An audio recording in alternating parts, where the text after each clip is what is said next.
I went up to Frank Danielle's office and I quit. I quit the school and stormed out and went down. I told Al I quit, and he said, I quit as well. So we both went out and went down to the Hamburger Hamlet and had some coffee. And when I got back home, Peggy, my wife at the time, said, what happened? They've been calling you. And so I explained to her, and she said, Frank said, you got to come back. You got to come up and talk. And so eventually I went back up and had a really good talk with Frank. And Frank said, if you're upset, we're doing something wrong. What do you want to do? And I said, I want to make Eraserhead.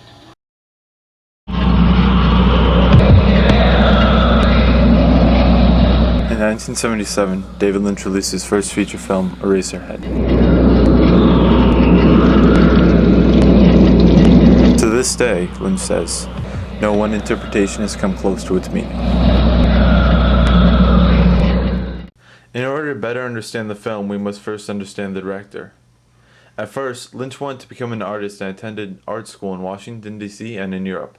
Eventually, he went to Pennsylvania Academy of Fine Arts, but felt that he needed to give a better mood and show more with his work.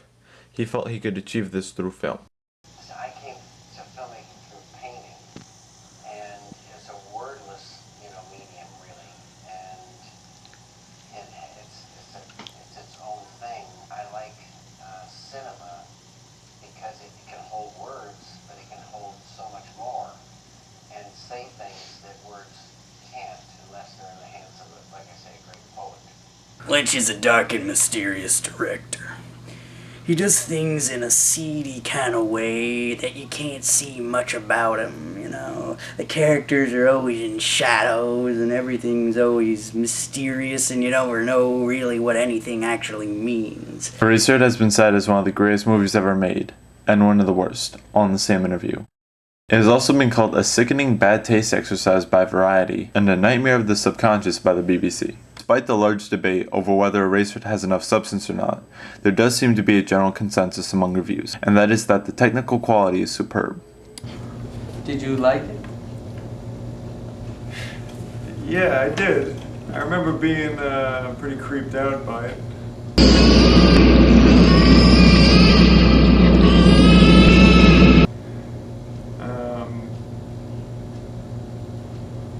Yeah, I liked it. Nothing in the movie coincides with any other scene in the movie.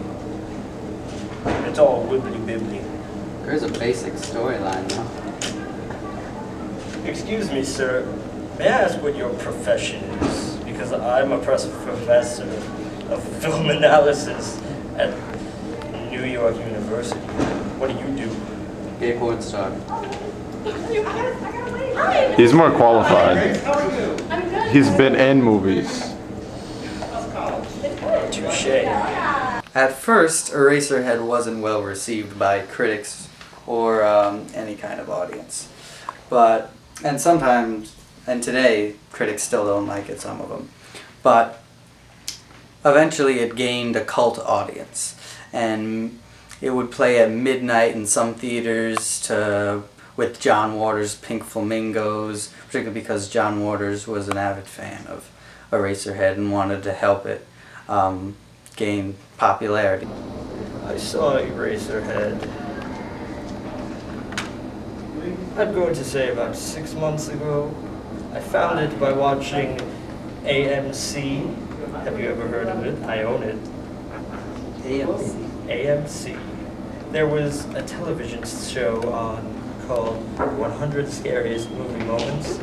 It was on that list. I never thought anything of it until one day I came across relatively the same list on the internet and said to my friend, yo, why don't you put that on Netflix so we can watch it? It was one of those movies that I heard about a long time before I actually saw it. Who told me about it? I'll say probably one of my friends. I'm thinking actually it might be an ex-girlfriend. Probably. And when was that? Probably about early 90s. Have you ever heard of the film Eraserhead? No. Oh. You ever heard of any other films by David Lynch? No. Have you ever heard of David Lynch? I went to preschool with a guy named David Lynch. David Lynch. Yes. But that's not because I don't want to see Eraserhead, but merely because I never had the opportunity. But I know it's a landmark piece of cinematography, and hopefully when next time it's shown at Royal Cinema, I'll be able to attend. In order to better portray the bizarre in this film, we decided to describe one scene to you.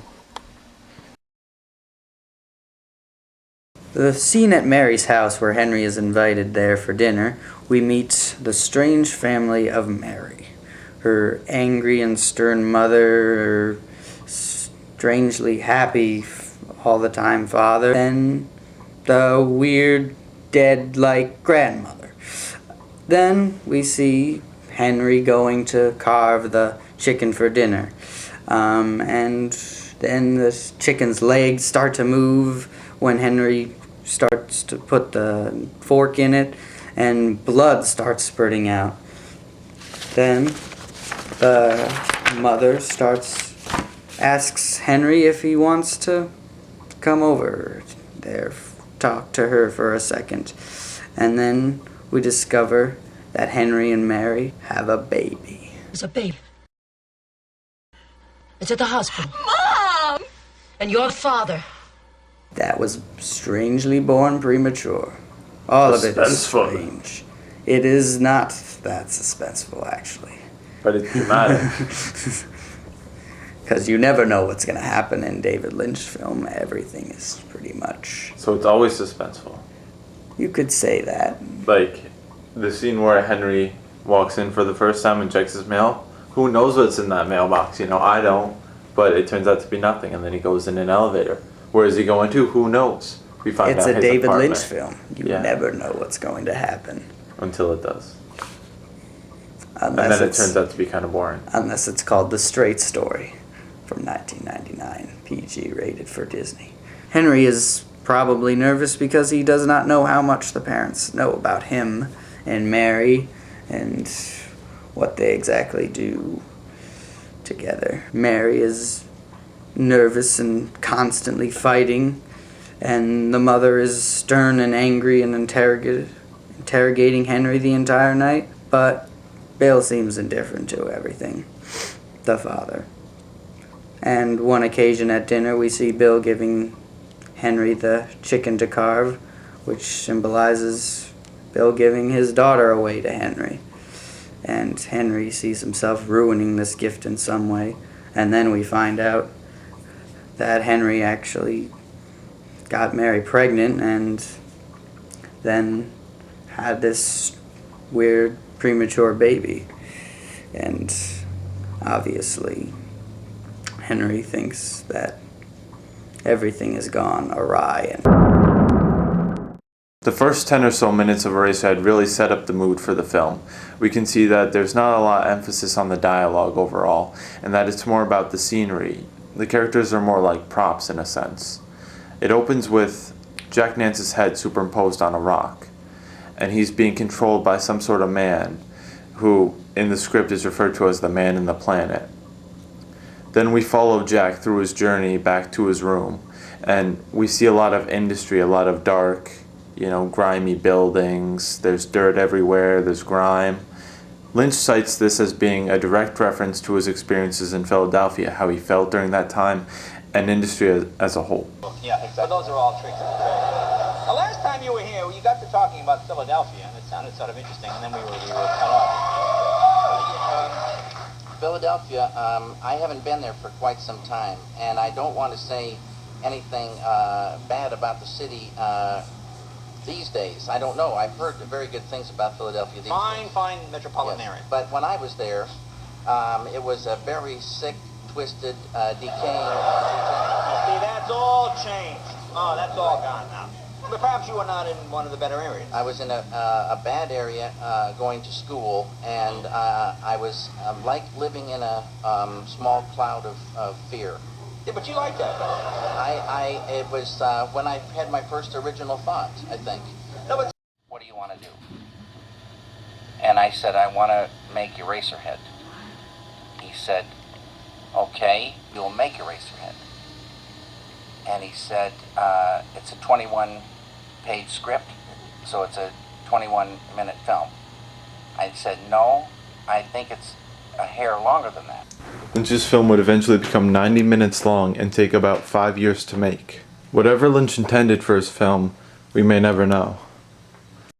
Why do you think the film is called Eraserhead? Well, if you do remember clearly, there's a scene in the movie where Henry Spencer's head is detached from his body. A small child finds it, he brings it to a man who's sitting at a desk. The man at the desk seems quite pleased with this find. He brings it to a man in the back room. The man in the back room then drills a hole into the head and uses what he has from the head to make Eraserhead.